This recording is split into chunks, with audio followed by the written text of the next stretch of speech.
slightly different angle. I wanted you to be able to see the sole of the foot, the plantar side, bottom side of the foot.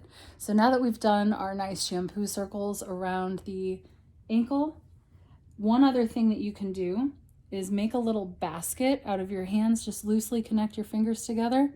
And in the little basket, you're going to place the heel and then just give a little, I'm just going like that, kind of in a circle. And it's just kind of a little jostle to the foot. That's really all. Okay. Counter pressure up here. The thumbs are the tool. Right above where the heel of the foot is where we're going to begin. Gonna set and squeeze up. And then as we squeeze up, we're going to do a flapping of the wings motion so that we're wringing the foot. We're going side to side, like we're wringing. If her foot was a little neck, we'd be wringing its little neck side to side. But we're also squeezing up till we get to the toes. So again, what that looks like. You can take your time with this. You can go as slow or as fast as you want to. Okay. You can also, at this point, stabilizing the heel, do some raking with some knuckles, any kind of knuckle. I prefer to use these knuckles because I can kind of control, I can do knuckle circles if I want to.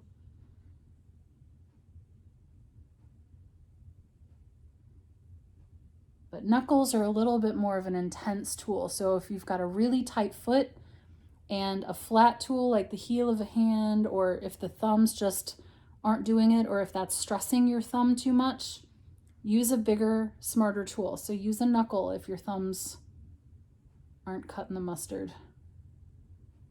Okay, and then you can always go back to that, right? It's not a one and done. Sometimes it's nice to circle back to previous moves. It's kind of like a dance. You've got your basic steps, but then you're gonna repeat certain steps throughout.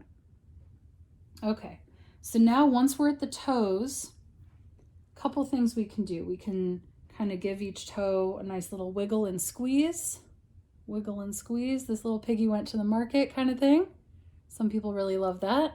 You can also flex the toes. Notice I'm not gripping, but just stabilizing the body of the foot. And then I'm going to flex the toes up, flex them down. Can take the whole foot. A little inversion, eversion, that's what it's called. Kind of tilting it in, tilting it out. You can also flex the whole foot. You can also use your forearm for this.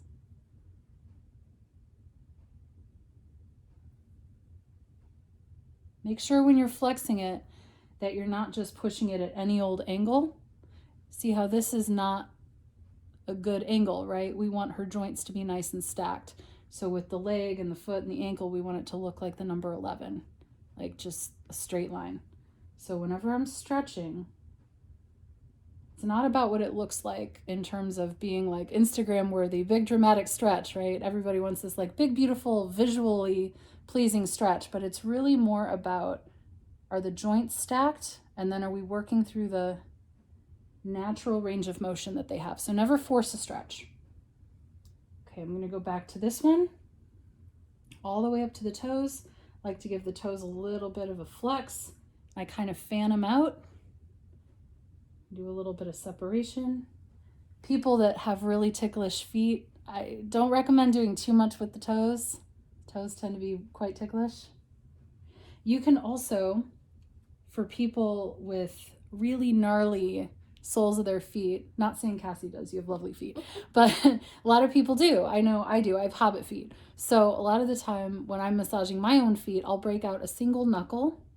It's a really good tool for any target areas. So if your partner tells you like, oh, you just hit a really tight spot and you're wondering like what tool to use on it, try a single knuckle and just go straight in and do a bit of a glide. And if you need to do a straight glide first and then try to do like kind of like set, sink, and then do like a little bit of a circle, sometimes that helps too. But guys, that's about it. The foot massage is really similar to the hand massage. There's different sections. So you can start with the lower extremity, the calf basically area, the lower leg, ankle and heel, middle of the foot, and then the ball of the foot and the toes. And you can think of those as being sections in your sequence to just go area, area, area, area, and then combine them and do different things. So you can start here, go here, hang out here, do the arm flapping, the ringing. You can also, one more targeting technique is something I call the inch and scoot. You're going to have your little politician thumb. Remember, open thumbs are bad. We're going to use a little politician thumb. And you can start above the heel, inch up, and then scoot your little finger. The only time that you're applying pressure with this is here, inching up. That's where the pressure is applied, inching up. And then the scoot is just getting you to the next little place. You can inch and scoot, inch and scoot, inch and scoot. This inch and scoot technique, some people call it the inchworm, it's a really good technique even if you don't have any product to use, okay? So even if this was a dry foot, I could still do a little bit of an inch and scoot because it's more like you're drawing a dotted line on the foot. It's less of a glide, like a straight line. It's more sort of like the world's most boring sewing machine, just like gliding in little dots at a time, if that makes sense. And then the way that you would finish the foot, similar to how you began, some big swishy swipes, and dismount, and you're done.